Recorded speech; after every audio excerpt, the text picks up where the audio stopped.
Selamat pagi, bersama lagi dengan Om Joko di Belayang Bendungan. Pada pagi hari ini atau sore hari ini kita akan ngobrol-ngobrol terkait dengan bendungan Dreden. Dan ini ketemu dengan narasumber kita, namanya Mas Hadri Alun. Tapi lebih tepat, silakan Mas Hadri memperkenalkan dirinya langsung. Baik, selamat sore Pak Joko, ketemu lagi. Panggil aja Om Joko. Om Joko, baik.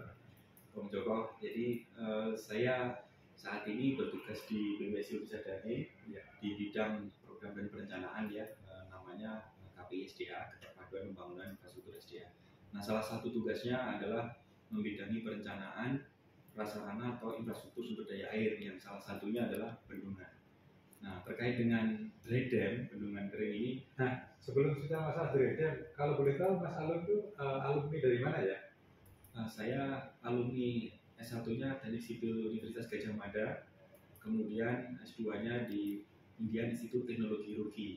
Oh, dari Roorkee? Betul Pak. Oke, berarti sama-sama ya kita dari Roorkee. Alhamdulillah. Nah, tadi Mas Alun cerita dari BWS Cilcis ya, yang mana di sana kan dibangun Dreden. Bendungan mana saja itu Mas? Dreden ini ada dua bendungannya, Ciawi dan Sukamahi. Dua-duanya adalah bendungan Dreden atau bendungan kering. Kayaknya bendungan ini adalah bendungan pertama kali di Indonesia ya? Betul Pak, betul Om. Jadi bendungan Jaya Sukamahi ini adalah bendungan kering yang pertama kali dibangun di Indonesia. Nah, dan Mas Alun, ini karena juga dibuat sebuah buku. Nah, kebetulan ini bukunya teman-teman, Bendungan Ciawi dan Sukamahi Dreden pertama di Indonesia. Ini alhamdulillah ditulis bersama teman-teman, dan ini khusus saya serahkan atau souvenir untuk Mas Alun. Silakan Mas Alun. Terima kasih Om Joko.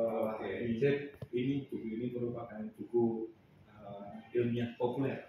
Nah, betul sekali. Mungkin teman-teman kan belum sempat baca semuanya. Boleh Mas Alun cerita sekilas apa sih kok itu disebut Dreden? Baik Om Joko. Gini teman-teman. Jadi bendungan Ciawi Sukamahi ini adalah bendungan kering. Kenapa? Karena bendungan ini tidak seperti bendungan pada umumnya.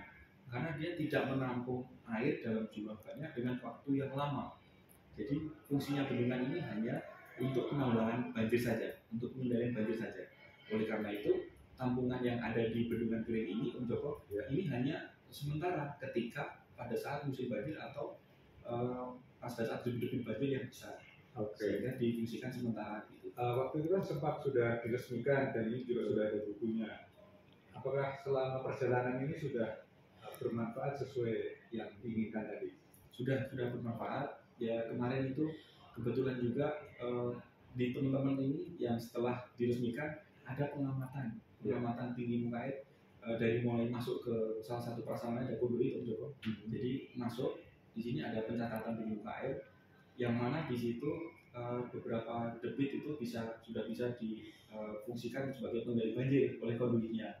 Jadi namun demikian memang sampai saat ini belum terjadi hujan yang cukup besar, sehingga memang kita belum mengetahui ukuran untuk pengendalian banjir dengan debit yang ukurannya lebih besar lagi. Siap.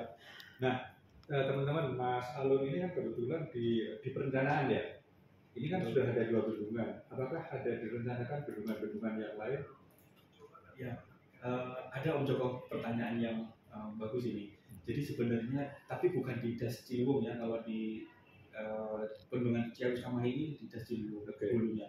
Nah, ada di Das Bekasi di hulu Sungai Cilengsi ini ada potensi bendungan sebenarnya.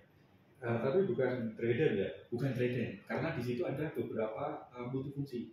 Ada untuk irigasi, ada untuk potensi air baku, dan juga ada untuk pengendalian. Nah, pertanyaannya maksudnya apakah ada yang semacam Dreden ini bendungan Ciawi atau Sukamahi di Cilcis di BWS, ada ini potensi yang akan disiapkan?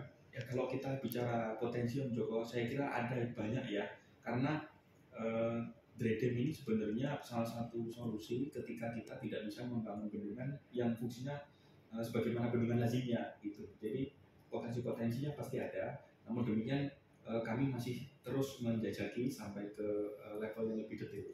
Oke, terima kasih teman-teman. Tadi Mas Alun sudah cerita potensi-potensi ada. kata-kata terakhir ini Mas, khususnya kaitannya dengan bendungan. Apalagi pembangunan bendungan kan semakin berkembang. Ada kata-kata kunci terkait dengan pembangunan bendungan di Indonesia? Silakan Mas Alun. Baik, terima kasih Om Joko. Mungkin kata kuncinya, Dan beliau teman-teman kemarin sudah melakukan sertifikasi keahlian di bidang bendungan BNSP ya. Iya. Apalagi beliau sudah melakukan sertifikasi keahlian bendungan. Alhamdulillah. Belajarnya dari Om Joko juga. Kita sama-sama belajar. Silakan kata-kata kunci terakhir terkait dengan pembangunan bendungan di Indonesia. Ya, baik. Teman-teman, kalau kita ingin kehidupan yang lebih baik, bendungan ini sebenarnya salah satu upaya ya. Upaya selain untuk penanggulangan banjir, yang untuk meminimalisir dampak, ini juga ada fungsi untuk penyediaan air bersih, air baku di masa yang akan datang. Karena di masa yang akan datang ini kita menghadapi perubahan signifikan yang cuaca yang tidak bisa kita prediksi secara tepat lagi. Jadi pembangunan bendungan ini merupakan salah satu upaya pembangunan prasarana sumber daya air yang fungsinya sangat bermanfaat untuk kesejahteraan manusia. Oke, terima kasih teman-teman. Oh iya, teman-teman, ini tadi saya habis belajar bersama TOT tentang pembelajaran pra-perencanaan pembangunan ya. Prakonstruksi. Alhamdulillah kasih tepuk tangan, beliau juara 1. Terima kasih. Dream come true, be happy.